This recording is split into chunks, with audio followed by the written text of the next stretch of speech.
Visakhapatnam steel ప్లాంట్లో పూర్తి స్థాయిలో జీతాలు ఎప్పుడు అందుతాయి?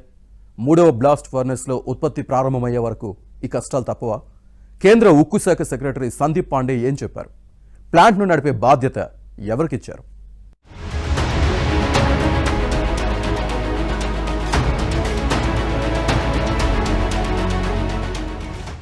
విశాఖ స్టీల్ ప్లాంట్ కు కేంద్రం ఊతమిస్తోంది.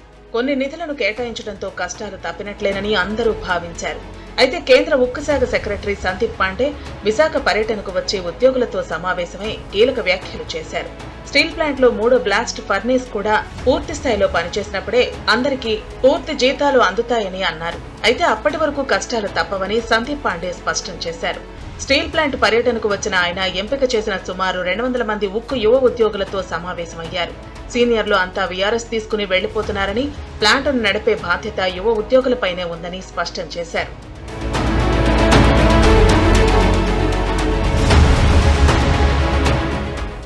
ఉద్యోగుల విషయంలోనూ సందీప్ పాండే ఆసక్తికరమైన వ్యాఖ్యలు చేశారు.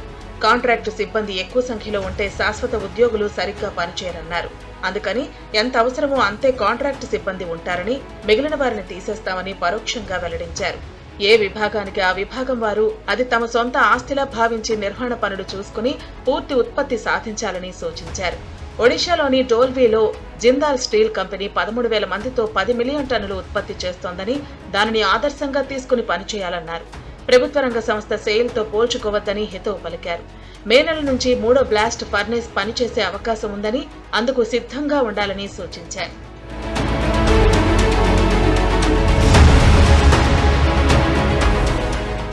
సాధారణంగా స్టీల్ ప్లాంట్ కు ఢిల్లీ నుంచి ఎవరైనా పెద్దలు వచ్చి పరిపాలన, ఉత్పత్తి పరమైన అంశాలు చెప్పాలనుకున్నప్పుడు ఉద్యోగ, కార్మిక సంఘ నాయకులతో సమావేశం నిర్వహిస్తారు. కానీ స్టీల్ సెక్రటరీ వారితో కాకుండా కేవలం జూనియర్, యువ ఉద్యోగులతో సమావేశమయ్యారు. దీనిని యూనియన్లు తప్పుపడుతున్నాయి. సమస్యలు చెబుతామని, వాస్తవ పరిస్థితి వివరించి ఎదురు ప్రశ్నిస్తామనే ఉద్దేశంతో తమను పిలవలేదని ఆరోపిస్తున్నారు.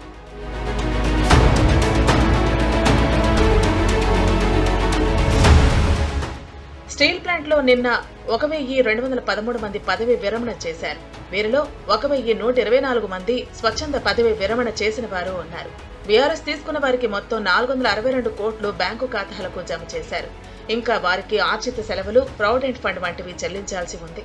పీఎఫ్ ట్రస్ట్ కు మరో 382 కోట్లు జమ చేసినట్టు సమాచారం. ఉక్కు ఉద్యోగులకు మాత్రం మార్చి నెల జీతం ఇవ్వలేదు. దీంతో కలుపుకుని వారికి మొత్తం 3 నెలల జీతం బకాయి ఉంది.